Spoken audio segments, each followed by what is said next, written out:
Tout est retourne et nous sommes putain de retour pour l'épisode 4 de The Last of Us saison 2 par HBO. La semaine dernière, on a eu un petit épisode de transition, le post-décès de Joel, l'introduction de la ville de Seattle, beaucoup de changements par rapport au jeu. Très hâte de voir cet épisode 4. Enfin, je vais avoir ma scène du métro. J'ai vu aussi dans les teasers qu'on va avoir un petit peu de background autour du personnage de Isaac. Dans les jeux, Isaac, c'est un personnage qu'on voit 2-3 fois, grand maximum. On a un petit peu de cinématique autour de lui, on en apprend un petit peu. Mais sans plus, là, avec la série, je sens que on va avoir beaucoup plus de détails autour de ce personnage. Et il sera certainement beaucoup plus important. Et il y aura plus de place dans l'histoire avec cette série. Donc, en plus, aimant beaucoup l'acteur Jeffrey Wright, j'ai très hâte de voir ce que ça va donner. Et donc je vais pas perdre plus de temps avec cette introduction. On partira sur de la critique et de l'avis après le visionnage, après la réaction. Je vous invite quand même à aller me rejoindre sur Twitch. Je stream 5 soirs par semaine Tokai Live sur Twitch. Allons-y pour les réactions. Ah ouais, 2018 direct, excellent, on le voit le Isaac là en fond là. Ouais, il méritait cela. Ils vont tous crever, ils méritent. That's what we fucking call them. Who cares? Because we took away their rights. Au-dessus. Quelle goutte. What you did and you're thoughtless. Le seul qui mérite d'être sauvé là-dedans. Excellent. Now make your choice. Une belle intro. Je sens qu'on va bien apprécier ce personnage d'Isaac. Bon, est-ce que ça va être autant une énorme crapule que dans le jeu? Ellie et Dina, Seattle, 11 ans plus tard, en plein looting. Ouais, le test de grossesse. Ah, ils reprennent le système de jour. Seattle, jour 1. Un petit clin d'œil à Walking Dead, là, le petit tank, là, ou... Zokoma. Eh ben oui, il fait plus de bruit. Le magasin de musique. La chance. Une galère ça au pod, une galère. Elles sont vraiment excellentes hein, toutes les deux. Le clin d'œil, à mon avis c'est pas pour faire à manger là qu'il a allumé ça. Bien sûr, français bien sûr. Ah bah oui. Le chibron à l'air et tout. Seigneur.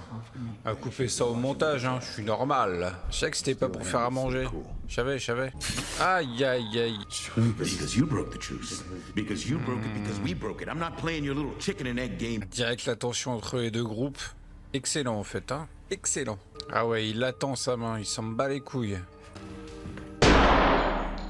Ah, il savait qu'il perdait son temps, il est normal. Ah, il a bien changé lui hein. Oh, la belle transition. Les flèches de Séraphite, ça ouais. Ah, putain, ils l'ont fait. Magnifique. Bah, hop, on y retourne. Hein. Eh, c'est parce qu'il y a Décor qui a vomi.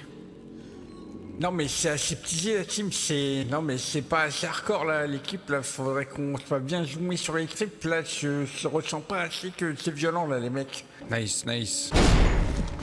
Est-ce qu'ils vont faire un massacre ou pas? Le couteau messire. Let's go. Voilà, le couteau. Ah voilà, j'allais dire où est l'ambiance un peu rouge. Ah, le réseau Champignax, le réseau Cordyceps s'est alerté. Elle va les compter. Ouais, tu vas pas avoir assez de mains pour les compter, là, je te le dis. Ah, bâtard. Ellie! Oh!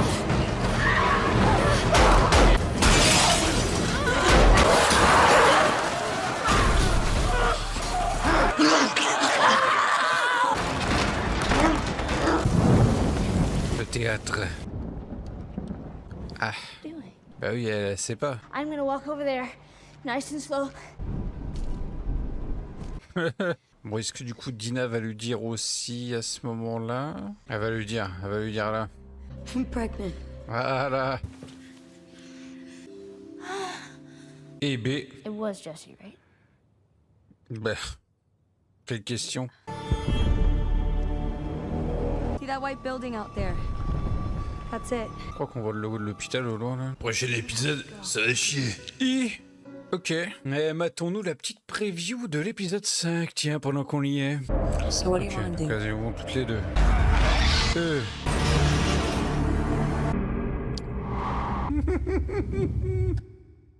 Et B, c'était un très très bon épisode 4. On a du background autour de Isaac dès le début de l'épisode, avec un événement qui se déroule en 2018. On voit comment Isaac quitte la Fedra pour rejoindre les Wolves. Comment ça se passe, avec qui ça se passe. Ça donne beaucoup plus de consistance au lore, à l'histoire autour de Isaac et des Wolves, et aussi le versus Séraphite, puisqu'après on retrouve un peu plus tard Isaac en train de torturer un Séraphite pour avoir plus d'infos. Durant leur conversation, il y a déjà un peu plus de contexte autour du versus, le traité qu'ils avaient qui a été violé, on ne sait pas qui l'a violé le premier, etc. Donc c'est un peu une boucle, un peu comme dans le jeu finalement, genre on ne sait pas vraiment qui a trahi le premier, le groupe de l'autre, mais du coup ils font que de se battre depuis, et donc du coup là c'est très bien amené rien qu'avec cette conversation là. La petite session de loot au début de l'épisode avec Dina et Ellie, très très sympathique. Le tank, je pense que bon, même si on n'a pas été voir à l'intérieur comment c'était foutu, le petit tank dans la rue comme ça, moi ça m'a fait beaucoup penser au tank dans The Walking Dead Atlanta au tout début. Je pense que c'est un clin d'œil, j'imagine, bah, si c'en est pas, en tout cas moi ça m'y a fait penser. La scène de chanson Take On Me à Dina, elle était vraiment très très sympa, comme dans le jeu, même autant que dans le jeu, puisque ben, je trouve que l'actrice qui joue Dina a une réaction excellente. Comment à regarder Ellie chanter, le fait qu'elle a les larmes aux yeux à la fin. Je trouve que c'est une très belle scène. Passé la moitié de l'épisode, on a la fameuse scène dans le bâtiment, qui était un bâtiment là où était diffusée certainement une chaîne de télé, de radio. On a la violence des Séraphites qui est montrée, les tripes à l'air des Wolves. Comme je disais dans la vidéo de la semaine dernière, c'est vrai que quand on joue au jeu et qu'on avance de plus en plus dans Seattle, on voit que les deux groupes sont hardcore, et surtout les Séraphites en vrai. Ils sont très très hard dans la mise en scène des cadavres de leurs ennemis. Les Wolves, eux, ils ont entre guillemets plus l'aspect technologie, ils ont des meilleures armes à feu, ils ont des chars, ils ont des protections et tout.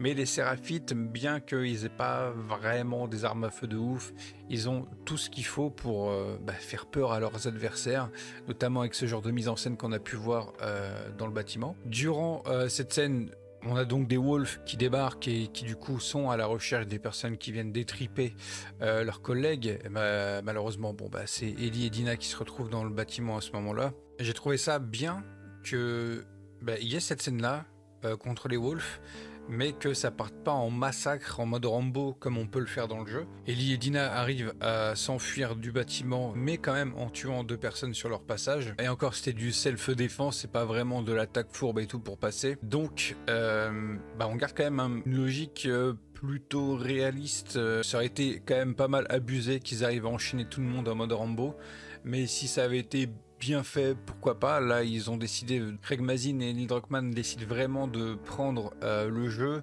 et de le rendre le plus crédible possible, et ça j'aime bien. Je trouve que c'est très juste de faire les choses comme ça, et finalement on a quand même eu du kill, il y a quand même eu des morts en partant, donc il y a quand même de la violence dans ce moment-là. La scène du métro, vraiment excellente. Le fait que des Wolves avec leur espèce de flare là rouge, ce soit eux qui du coup alertent le réseau Cordyceps, qui ramène donc du coup une horde dans le métro. J'ai trouvé ça très bien vu.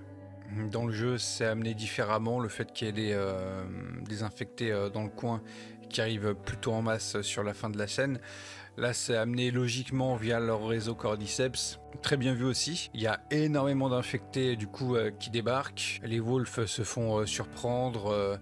Le fait que Ellie et Dina survivent en avançant au travers de ce métro, j'ai trouvé ça très très sympa, très bien foutu. Il y a de la tension, bon, même si on sait que aucune des deux ne va mourir, puisque c'est un peu les héroïnes de ces épisodes de ce jour 1 Seattle, mais la tension était là. Tu sens quand même le danger, genre tu fais pas face à une horde de zombies qui marchent à 2 à l'heure. Là c'est vraiment très vénère, comme dans les jeux. Et ce qui est intéressant avec cette scène là, c'est que il y a une grosse différence sur le reveal du fait que Ellie est immunisée, et du coup la découverte de Dina que Ellie est immunisée. Dans le jeu ça se passe différemment. Dans le jeu, dans le métro, à un moment donné il y a des spores, et donc du coup les 2 personnages mettent leur masque pour respirer normalement. sans inhaler les spores. Quand on avance dans cette scène-là dans le jeu, en fait, Dina casse son masque et Ellie lui donne le sien, puisque elle est immunisée, elle n'en a pas besoin. Elle le donne à Dina, donc c'est comme ça qu'elle la sauve. Là, c'est amené différemment, ils sont quasiment au bout de la sortie et c'est Ellie qui tend son bras pour pas que Dina se fasse mordre. C'est amené différemment parce que c'est un élément déclencheur du fait que Dina après avoue à Ellie qu'elle est enceinte et qu'elles ont leur fameuse scène où elles couchent ensemble. C'est différent du jeu, j'ai pas encore assez le recul pour dire si je préfère cette version-là ou celle du jeu.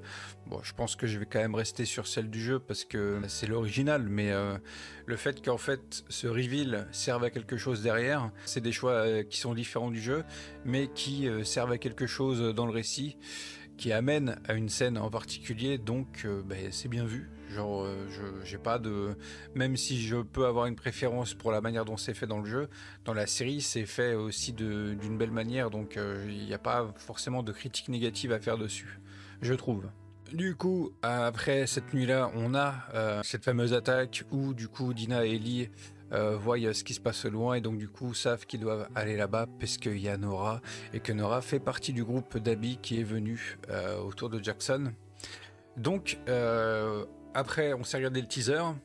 Et les teasers de l'épisode 5 nous montrent pas mal de scènes qui mettent en évidence que dans le prochain épisode, ce sera le jour 2 de Seattle et que on va faire face à Nora. Enfin, en tout cas, que Ellie va faire face à Nora dans cet épisode. Et on a aussi pu voir qu'il y a les sports qui vont être introduits dans cet épisode-là, donc très très hâte. En vrai, l'épisode 3 faisait la transition, et là j'ai l'impression que on va pas s'arrêter jusqu'à la fin de la saison, et ça va être très très bien. En tout cas, cet épisode 4, je l'ai vraiment bien aimé. Je pense que je vais aussi bien aimer le 5, parce que j'ai beaucoup d'attentes autour de l'introduction des sports, et de comment ça va se dérouler par rapport à Nora, en termes de différence par rapport au jeu.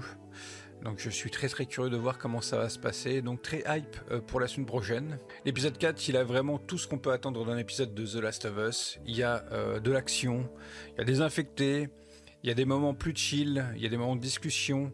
On a aussi un côté avec l'ennemi, avec Isaac et le conflit Phaedra-Séraphite.